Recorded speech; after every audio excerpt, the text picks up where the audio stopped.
Welcome friends to another r/ProRevenge video. Today we've got a story of wrecking a marriage, a relative's one at that. But first, a story from The Lost PB, Confetti Wars. A few years ago, the wife and I left town with our new baby to go visit family. In the fog of new baby, we left the bag that contained our milk supply for the baby on the kitchen counter. No big deal, milk is cheap and we'd gone too far to turn around and get it. Rather than come home to rancid milk, I called BFF to see if he could swing by my place to put the milk in the fridge. He's on it. When we get home, I immediately noticed a problem. There is hot dog-shaped confetti in the ceiling light fixture. It's everywhere. It was in the fridge and cupboards, it was in coat pockets, DVD cases, the wedding album, my hockey gear. We've been finding them for years. We've since moved houses and still find some to this day. Fortunately, all is not lost. My wife is very creative and resourceful. She found and sent him the perfect petty revenge. Here's the text transcript. BFF says, "Well, I suppose I have a story to tell you." I say, "Sure?" They say, "I guess I have to start with my normal morning." He had recently moved out of town for work and met a new significant other. They say, "I wake up at girlfriend's place, then make my way over to my place, poo, shower, shave, and get to work 5 minutes early. Today, I find myself showing up at work 5 minutes late. So this morning I get home and remember that I need to get the mail. So I'm like, crap, the mailbox is a 5-minute round trip. There goes my wiggle room, I'll be showing up to work right on time today. So I run to get the mail. Next, to save time, as I have 2 packages, I sit on the pot to take my morning poo with these 2 parcels. I say, "Go on." They say, "Open the first one." Sweet, my LEDs I ordered are here. Set that one aside. So I grab this tube-like one, give it a quick look over, one end is stapled, not only stapled, but overkill stapled. So I look at the other end, one piece of fiber reinforced tape. Okay, no brainer, tape end it is. So I take my knife and cut the tape, set my knife down on the counter. Meanwhile, Thor, the cat, decided he was interested in what I'm doing. So he comes and sits on the counter beside me. So I grab the plastic cap and give it a tug.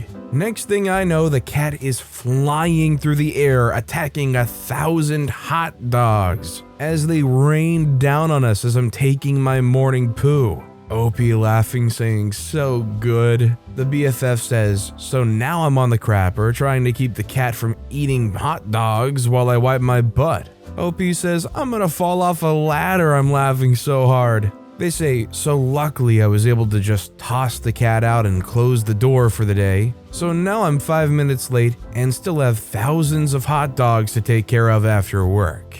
As long as they're all having fun in this hot dog war, I think that's all that really matters. Do you have a good enough friend that could hot dog your entire house and just about everything you own, and for you to not get perpetually upset with them? Let me know in the comments down below. Our next story is from Denise DeNephew. 3-month notice period the right way. My old job had a 3-month notice period for management level. After working 7 years there and being constantly told that I'm going above and beyond in every review, I was very happy. But then I got shouted at by my line manager, that is a 55-year-old fully grown woman, yelling at a 30-year-old man like I was their child, in front of my whole team about something that was completely out of my control and a completely harmless, fixable non-issue. I was livid. I complained, but demanded payment for the abuse and embarrassment that was put on me. I received an apology and a 3,000 British pound pay raise. After I accepted the pay raise, I handed in my 3-month notice. Due to their stupid contract and the fact that I had access to all the data drives in the office and how upset I was about my line manager's inability to control their emotions, I basically enjoyed dossing around for 3 months with my new pay raise money, doing the bare minimum because they had to remove my access to most of the drives. They said, "You don't have to honor our 3-month policy, you can do 1 month if you want." And I simply just went, "No thank you, I'll stick to 3. Lovely pay for 3 months, just chatting to colleagues and complaining about the managers. It was also lovely to hear how many of them were applying for other places and hearing some of them were already doing interviews. They say don't burn bridges, but they never said don't siphon them for every penny. My question is, what kind of blackmail does that line manager have on somebody else there who calls the shots to be able to have gotten away with it for 7 years? And even to the point where OP got this pay raise and they're gonna quit too, and from the way it sounds like this manager still didn't get any kind of reprimanding or consideration for being fired. By the way, if you're enjoying these stories, make sure to hit those like and subscribe buttons down below so you never miss any of my daily videos. Our next story is from someone with issues. Cousin tries to paint me in a bad light, so I become an informant to his wife and his baby mama. I'm 25-year-old female, South Asian, and I don't know why, but most of our dad's side of the family is toxic as freak, and mine is no exception. While my mom's side is more open-minded and basically a carefree bunch, dad's side are a bunch of misogynistic, toxic, constantly in your business, and the most judgmental people you'll meet. Regardless, we live in the same community, which means we still have to interact with them and see them from time to time. This one aunt and her whole devil spawn children take the cake though. Hate being around her daughters because they enjoy humiliating people and making fun of them. Sons are literal trash and are expert liars and manipulators. They have every auntie in the family believing they're basically God's gift to our community. This one male cousin, 32-year-old male, though off where to begin. He's been a freak boy since secondary, middle school, has zero regard for the female race, and constantly brags that no woman will be able to tie him down, and he won't give any woman the time of day, cause that's the type of man he is. The fact that I hate him isn't a secret, and he'll constantly say things that'll have all the toxic aunties on my back, and 99% it's absolute lies. A suitable fake name for him would be Freak Boy Trash, but FBT will do. So back in 2012, FBT can do no wrong. Perfect mama's boy, the apple of all toxic aunties' eyes, and just perfect Muslim boy has multiple relationships at once, and manages to get one non-Muslim girl, Sophie, pregnant 3 months before she graduates uni. Sophie decides to keep the child, even though devout Muslim FBT begged her to abort the baby. He manages to keep this from his mom and the bulk of the community with the help of his brothers and his male cousins as well. Sophie has the baby around the same time, FBT's mom, who still doesn't know about her, but gets a feeling that her baby boy is straying, and in her mind, the solution is to marry him off to a simple girl from the home country.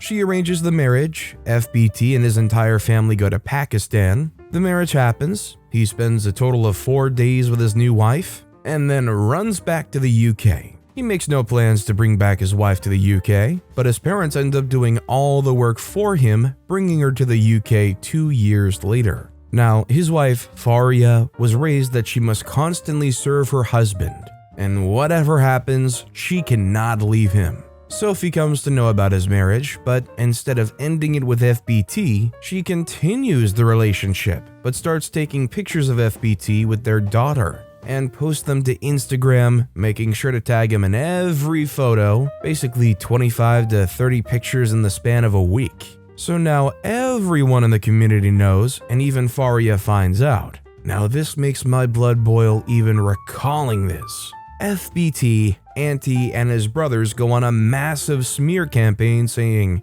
he was young and didn't know any better, and how this crazy white lady is blackmailing him and he's only doing it for his daughter. He's planning on earning her trust so he can take full custody of his daughter and raise her a Muslim, as he doesn't want his daughter to be raised in that environment. Just so there's no confusions, this is all lies and he never intended on taking full custody of her. Everyone just believes him and he comes out of everything just unfazed. Meanwhile, with Faria, he barely talks to her, refuses to give her the time of day, stays out all night, and basically thinks of her as a free maid for himself and his parents. Faria, to her credit, does have a mouth on her, and starts berating FBT, fighting with him in private about his treatment towards her. Whenever he's out, she blasts his phone as he's with other girls or friends out all night, only showing up in the morning. She also starts sending him voice notes in WhatsApp, angry at him, even screaming his name,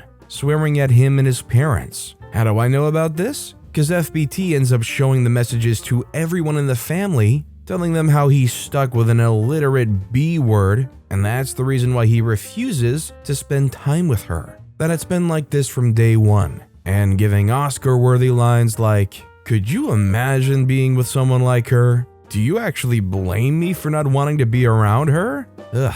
Faria ends up having 2 daughters with him, but the sad part, she won't admit she doesn't love him in public, making it seem like they're a perfectly happy couple to save face, and FBT's mom helps her. The fact that FBT and I don't get along isn't hidden. Neither does my dad. To his credit, he's the only one who sees through their lies and calls them out for how they are. None of his family like him, or us for that matter, for that very reason. But I count this as a blessing more than anything. FBT would still go out of his way to make it basically impossible for me to be at any family gathering without any harassment from family members. I gifted my uncle a coat. FBT told him in front of me to throw it away and I have bad taste. He tried to trash my dad because he isn't as close-minded as his family, calling him a bad Muslim, and even went as far as lying, saying I have multiple boyfriends at once. When I would defend myself, he'd act dumb and say, "Why do you always blame me? You really think I care to talk about you of all people?" By 2017, I had it. I don't remember specifically what he did, but I contacted Sophie and immediately told her everything. Then also befriended Faria and started telling her any lies he would tell the family about her. So from Sophie, I found out that all this time he'd been promising her that he'll divorce Faria and marry her, and she's holding on to this dream. I tried to convince her FBT isn't worth her time, but she was adamant that he loves her and only her. So I stopped trying to convince her, but texted her and informed her of all the nice things FBT has been saying lately about her, so she doubles down on harassing him. He was completely caught off guard. Sophie found out about his fake plan to get full custody of their daughter and has made their life a living heck. Sophie had turned him into her personal chauffeur and errand boy, and for some reason he does everything she says. I don't know what she has on him, but it must be big because he was on our Instagram again taking his daughter to haircuts, taking them on shopping trips, the beach, and basically buying her anything she wanted. As for Faria, I helped her out by sending her info on his whereabouts, and at the time, side pieces. At first, Faria kept everything a secret from her family, but after someone convinced her, she told them everything. First, her parents started an absolute war with FBT and his parents. To save face, FBT had to apologize and said he'll straighten up his act. Faria has brothers in the UK, and they constantly check on her if FBT slips up. Even a bit. They come over, take Faria away with her kids, and don't send her back till FBT apologizes and promises all over again to be a good husband. To understand why Faria just doesn't leave him, where she's from, people look down on divorced women. And to her, living with a husband like FBT is better than living in such shame.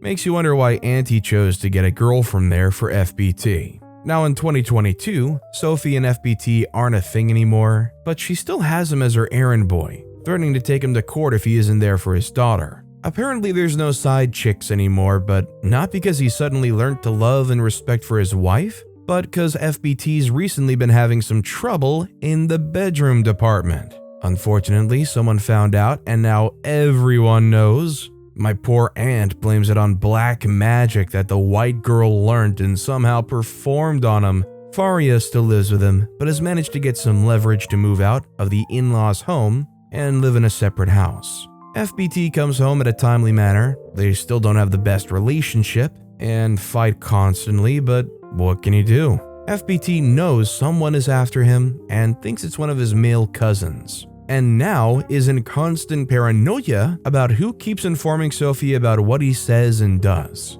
He also thinks the same male cousin is an informant to Faria's brothers, so now he's basically withdrawn from family functions. And even if he does attend, gone are the days of flaunting his greatness. While I still talk to Sophie and Faria, giving them any morsel of info that comes my way, and will probably continue to do so for a long time. All I gotta say is this just goes to show that sometimes it can be the people you least expect. FBT said in the story, why would they care to talk about OP? Well, little did they know they could have had a great reason the entire time had they known. Our next story is from the medium chunk, My Petty Revenge Parking Lot Edition.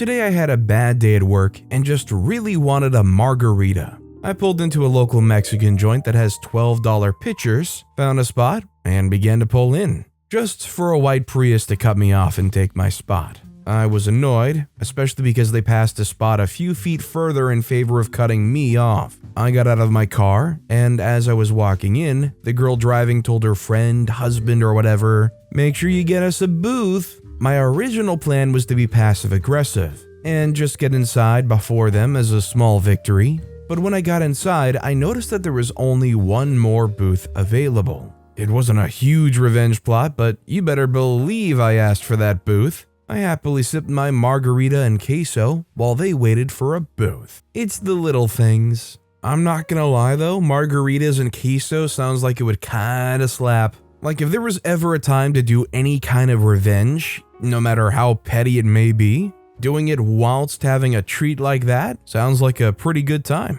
Our next story is from Magic 8 Balls. You're not supposed to be working. This happened to me about 20 years ago, so the details might not be 100% accurate. At the time, I worked as a cook/bartender/server at a local pizza place. Yes, every employee was trained to do all 3 jobs, and if you opened for the day, you did all 3 jobs by yourself for at least 4 hours. Sometimes 5 or 6 hours. I was scheduled to open every Sunday at 11 a.m. The people who own this place owned another pizza place in a town 30 miles away. But the place I worked was their head office, for a lack of a better word. That's where the supplies for both places were shipped. Since the other pizza places didn't open till 3 p.m. on Sundays, the manager of the other restaurant would come into the restaurant I was working at around 2 p.m. to pick up supplies. Let's call her Kay. Normally, I would get along with her just fine. Unless she went into witch mode, then she was unbearable. Usually every week I would have everything she needed ready and waiting for her if I wasn't too busy cooking or helping a customer. I would even help her load it into her car. Then she would leave and I'd continue doing my thing. The Sunday my story takes place was Mother's Day. I was already upset because I had to work instead of going to lunch with my mother. Almost as soon as I walked in, I started getting orders because, well, it's Mother's Day. Around 2 p.m., Kay walks in and she was obviously in witch mode that day because not only was the restaurant I was running at the moment supposed to be closed for Mother's Day, which the owners completely forgot to mention to me, I have other stories about them, but she still had to work. And she started tearing into me for having the audacity to milk the owners for a few extra hours worth of pay I wasn't entitled to. I called up the owners, who confirmed I was supposed to be closed that day, and they forgot to let me know. I was livid. Not only did I miss family lunch for Mother's Day, I now had to call customers to tell them their orders were now canceled while listening to Kay all but accuse me of theft. Finally, as I was about to leave, Kay asked me if I could help her load stuff into her car. I looked her dead in the eye and said, "I'm not supposed to be here, remember?" Then I walked out, leaving her to load everything by herself. I'm not sure if this qualifies as petty revenge, but I felt a little better for it. God, there is nothing worse than being in a situation where you're just frustrated, you're not happy to be someplace, you're really struggling through that grind, and then somebody comes in and starts complaining at you about something stupid. It makes you want to just slap them upside the head and say, "Shut up."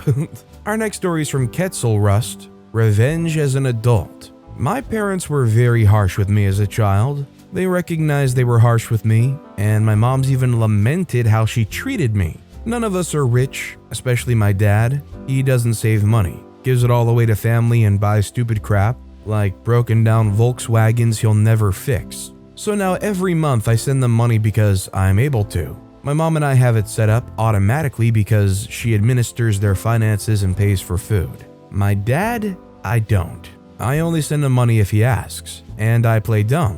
I tell him to wait and see if it gets deposited in a couple of days. I make him ask several times, and I can see that it embarrasses him and makes him feel awkward. And what I send him is a pittance anyways because I know he blows it. Sometimes I play dumb long enough that I don't even send it because the month is almost over. It gives me a small amount of pleasure to hold it over his head. Should I stop? Probably, but every time I'm about to finish setting up the automated transaction for him, I exit out of the bank website. I think this story explores a very interesting reality sometimes, that you can love somebody and want to support someone, but if you know that they're just going to make a bad decision with whatever it is you give them, sometimes it's better to just try to help them by not giving them something and hoping they can figure out how to maybe be a little bit more responsible before they have absolutely nothing. This next story is from Amazing Librarian 805. I waste a rude customer's time.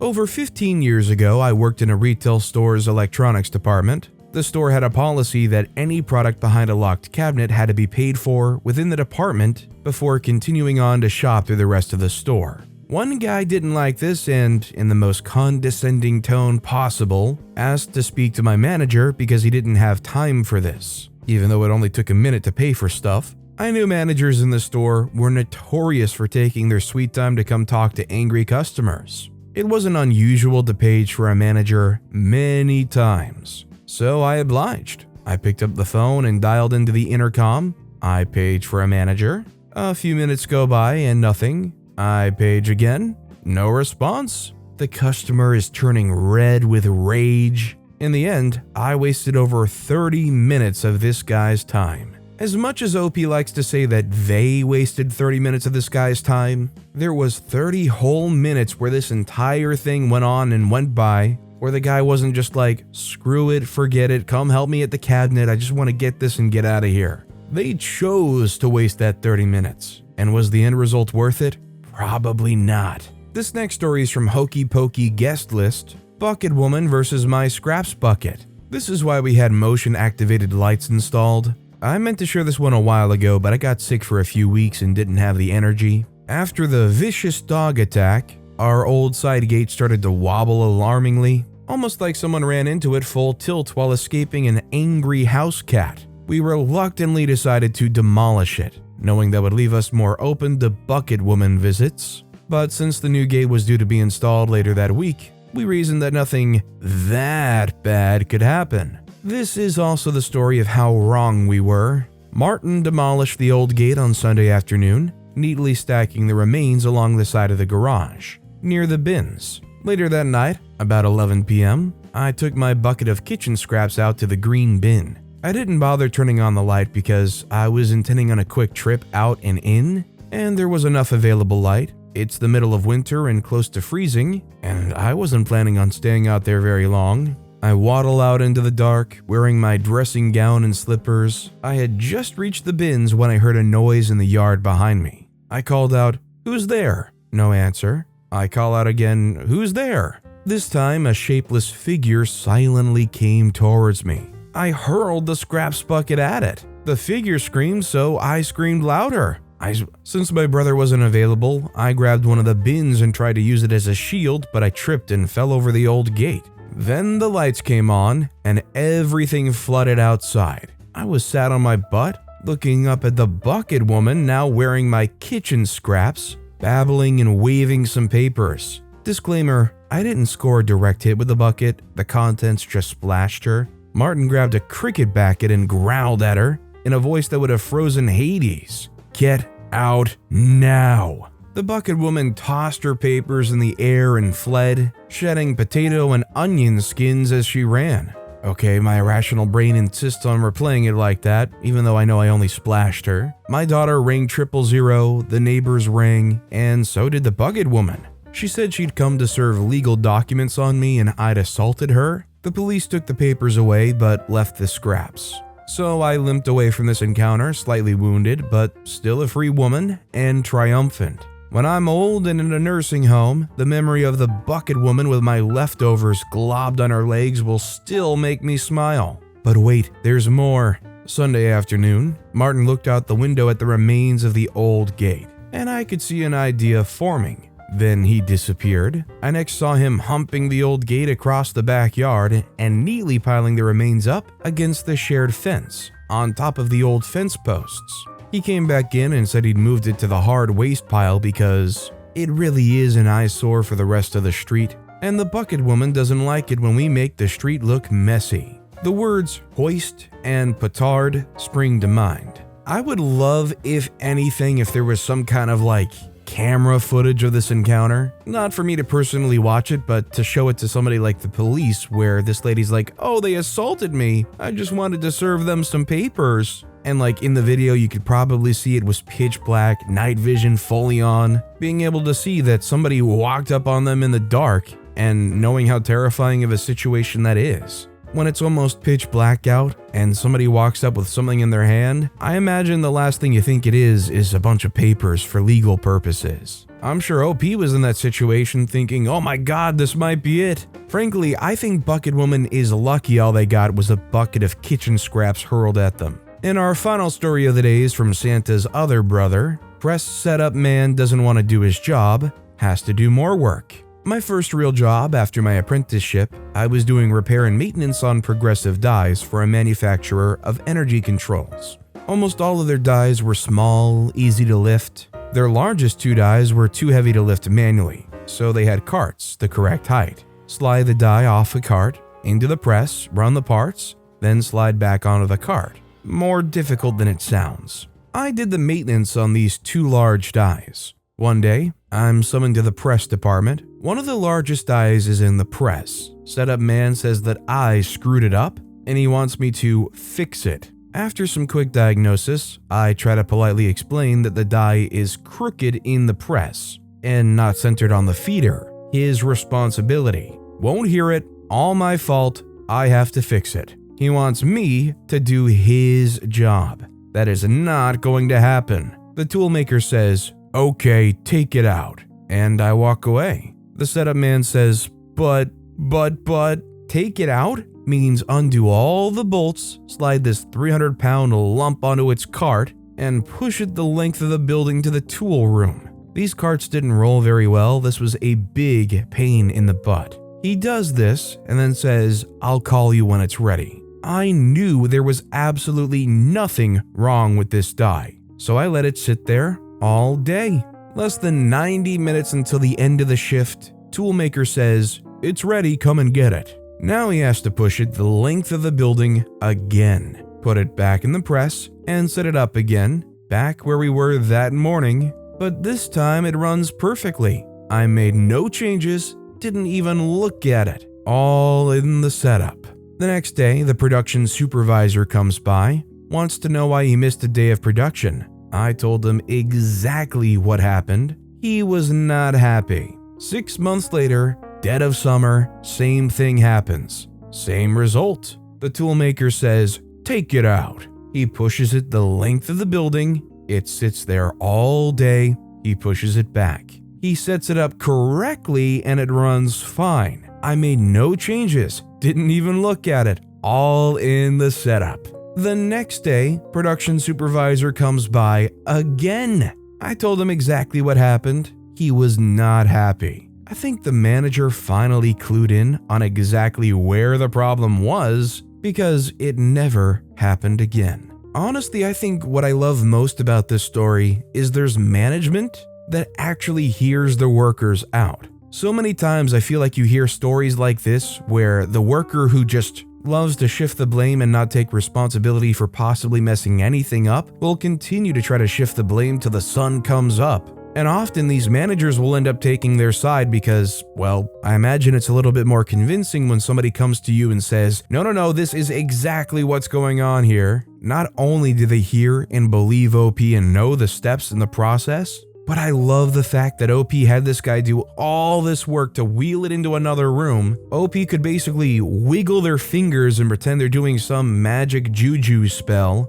and everything would be magically fixed and all better again, and OP would have corrected whatever it was they did wrong. Too bad OP wasn't there when they put it in initially so they could do some finger wiggling then too. Then, according to the toolmaker, it never would have been wrong. But with that being said, that's all the time we have for today. Now, if you want to hear another revenge story that was way crazier than any of the ones in this video, click on that left video. Or if you missed my latest video, check out the one on the right. That said, I'll see you all next time with some more stories.